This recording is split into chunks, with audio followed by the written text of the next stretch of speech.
ధర్మ ప్రవృత్తి గలదై భర్తతో ఆనందముగా గడిపి గర్భవతికి సత్యదేవుని అనుగ్రహం వలన పదవ నెలలో ఒక బాలికను కనెను. ఆ బాలిక శుక్లపక్ష చంద్రుని వలె వృద్ధి చెందుతుండగా తల్లిదండ్రులు ఆమెకు కళావతి అని పేరు పెట్టింది. ఆ సమయంలో లీలావతి భర్తను చూసి సంతానం కలిగినచో వ్రతము చేయుదమంటుమి కదా చేయుదుము అని ఆమెను సమాధానపరిచి వర్తకమునకై నగరమునకు పోయాను.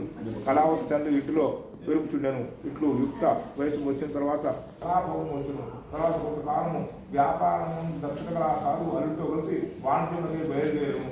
అతడు నౌకలలో సముద్ర తీరున ఉన్న రత్న సామగ్రం చేరుకొని అక్కడ అల్లుడితో కూడా వ్యాపారము సాగించుండెను. తర్వాత వ్యాపారానికి వాళ్ళ కష్టాల పాలయ్యను.